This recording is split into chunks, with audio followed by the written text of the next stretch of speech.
지금도 계속 매 순간 매주 매일 연준의 금리에 관련해서는 계속 다른 시각이 제시가 되고 있습니다. 또 가장 최근에 제가 봤던 기사에서는 내년에 최종금리가 한 5.25%포인트에서 중단될 것이다, 이런 이야기도 나왔고요. 그리고 연준의 금리 인상이 생각보다 더 길어질 것이다 라고 하는 의견도 나왔습니다. 도대체 어디에다가 발을 맞춰야 될지, 근데 이런 이야기를 하시는 분들이 또 그냥 되게 이제 또 명망 있는 분들이시겠죠. 근데 어디에다가 장단을 맞춰야 될지 지금 주식 투자하시는 분들이 혼란스러우실 거예요.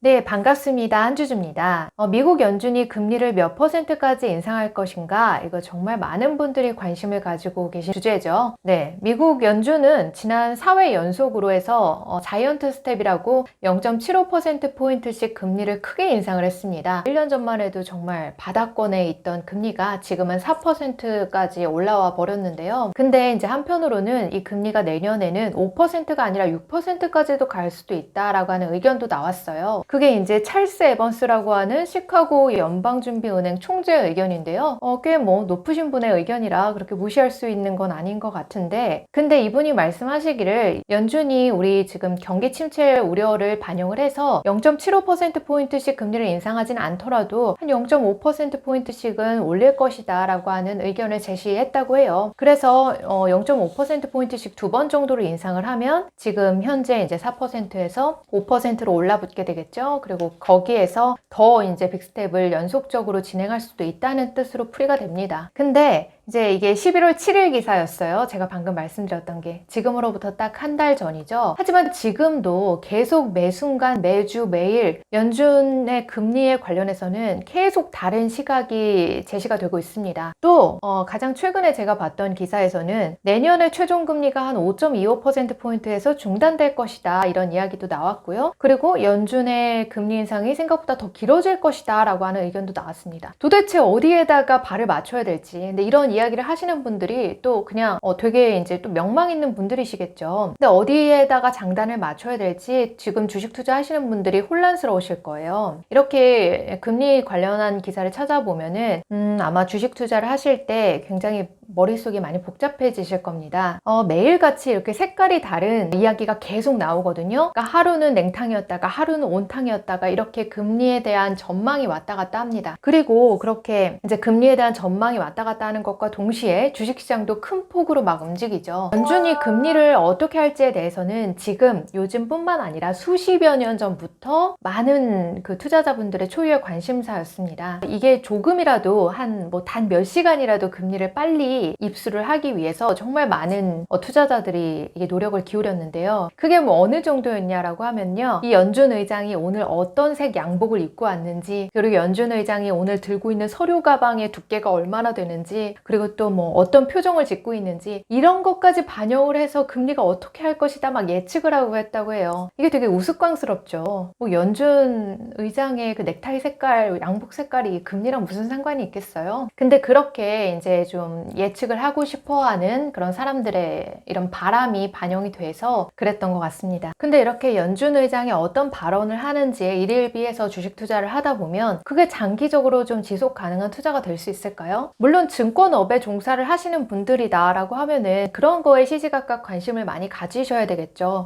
금리가 어떻게 올라갈 예정이다, 하락할 예정이다, 그런 시시각각 그런 변화에 굉장히 민감해야 될 겁니다. 하지만 보통의 투자자다라고 하면은 그 연준 의장이 어떤 말을 하는지 그 한마디에 따라서 움직이는 그 금리, 시장 금리에 따라서 내가 주식시장에서 대응을 하다 보면 아마 어느 순간인가는 현타가 올 것 같아요. 올해의 이 상황에서 좀 지속적으로 주식 투자를 이어가기는 어려울 것 같습니다. 물론 이 금리라고 하는 것이 중단기적으로 투자를 하시는 분들이라고 하면은 굉장히 중요한 포인트예요. 그러니까 내가 2년에서 3년 정도를 두고서 그 타이밍 투자를 한다라고 하면 이 금리를 어떻게 내가 예측을 하고 투자를 할 것인지에 따라서 내 방향이, 주식 투자의 방향이 크게 바뀌게 될 겁니다. 이게 왜냐면 금리라고 하는 거는 채권 시장에 굉장히 큰 영향을 미치는데, 그 채권 시장은 자금 시장의 규모가 우리가 예상하는 것보다 훨씬 크죠. 아무래도 국가에서 이 통화량을 조절을 할 때 사용하는 것이 바로 국가의 채권이잖아요. 그러니까 통화량을 쫙 흡수를 한다라거나 아니면 이 시장의 유동성을 쫙 공급한다라고 할 때 그 금리를 조절을 하고 또 채권의 달에 발행량을 조절을 하잖아요. 그런 식으로 하기 때문에 이 금리라고 하는 거는 시중의 그 통화량, 그 자산의 양, 돈의 양에 굉장히 큰 영향을 미칩니다. 그리고 이 돈의 양에 영향을 미친다라고 하는 거는 또 주식시장에 바로 직격타가 되는 거겠죠. 시장에 돈이 많지 않으면 주식시장이 좋기가 어렵겠죠. 시장에 돈이 풍부하고 사람들이 쓸 돈이 많고 또 기업이 여유가 있어야지 이 주식시장이 더 활발하게 돌고 활성화가 될 테니까요. 이만큼 금리는 정말 주식시장에 아주 핵심적인 영향을 미치는 거가 맞는데, 근데 이거는 2, 3년 정도로 주기를 가지고 투자를 하시는 분들이야 그렇지만 저처럼 막 5년, 10년 정도를 두고 장기 투자를 하시는 분들에게는 그 중요성이 좀 희석될 수가 있습니다. 사실 5년 이상을 바라보는 장기 투자자들한테 있어서 중요한 거는 그 금리가 아니라 장기적인 성장 추세겠죠. 장기적인 기업의 성장 추세일 수도 있고 장기적인 이 세계, 이 나라의 경제의 그런 성장 추세일 수도 있을 거예요. 근데 이제 5년 후, 10년 후를 바라보는 주식 투자자분께서 금리를 바라보고 있다라고 하면은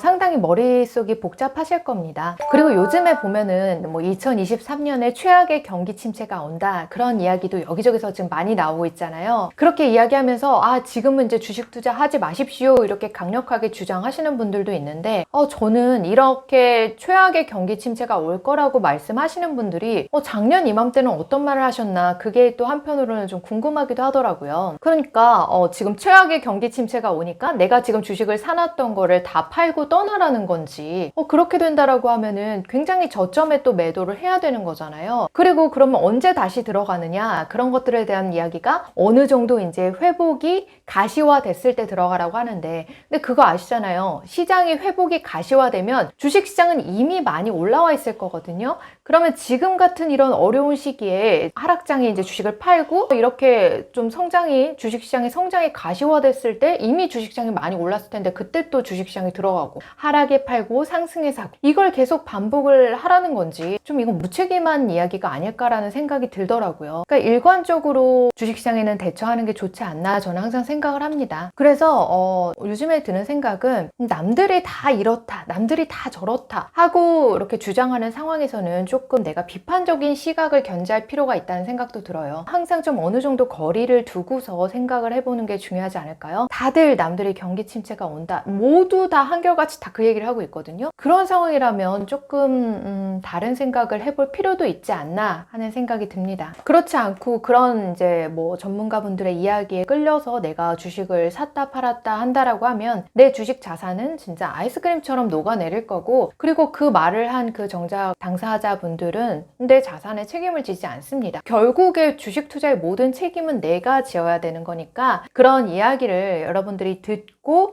생각을 하되 뭐 자신의 상황에 맞게 좀 재해석을 하시거나 좀 거리를 두고서 바라보셨으면 좋겠어요. 너무 거기 그 상황에 지금 경기 침체가 온다라고 하는 그 상황 속에 푹 빠져서 다른 모든 것들을 잊고 좀 비이성적인 행동을 하지 않는 게 우리 주식 투자자들한테는 필요한 일인 것 같습니다. 지금 투자가 굉장히 좀 힘든 상황이죠. 근데 저는 드리고 싶은 말씀이 있어요. 자본시장의 회복력을 믿어주셨으면 좋겠다라고 하는 생각이 들거든요. 이 자본시장의 회복력은 사실 인류의 회복력과 또 맥을 같이 합니다. 우리 인류가 엄청나게 회복력이 좋잖아요. 지금 이 어려운 상황에서 항상 고착화되지 않을 거라는 거 여러분들도 아마 잘 아실 겁니다. 근데 이렇게 세상이 혼란스러운 상황에 투자를 하지 않는다라고 하면 앞으로 뭐 투자할 수 있는 상황이 얼마나 되겠어요. 혼란스럽지 않은 상황이 별로 없잖아요, 이 시장 속에는. 근데 이제 제가 그런 거를 뭐 좀 찾아보다가 이런 이야기가 나오더라고요. 1920년대 이제 대공황 때 이후로 100년 동안의 주가의 그 흐름을 보면요,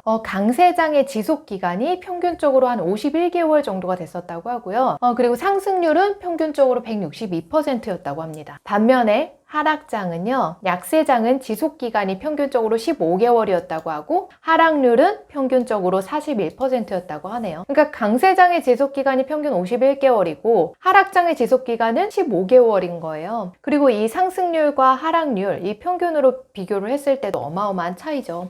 그래서 여러분들께서 이런 것들을 좀 생각을 하셨으면 좋겠어요. 지금의 약세장이 진짜 막 너무 오랫동안 지속될 것 같잖아요. 근데 벌써 우리가 지난 한 한 해 동안 하락장을 지나왔습니다. 그러면 앞으로 이 하락이 그렇게 길게 남지 않은 걸 수도 있어요. 그렇기 때문에 지금 너무 막 힘들다고 생각하지 마시고 어차피 길어봐야 한 2년 후 정도 되는 하락장 조금만 더 한번 견뎌보자고요. 자, 주주님들 오늘은 여기까지예요. 편안한 밤 되세요.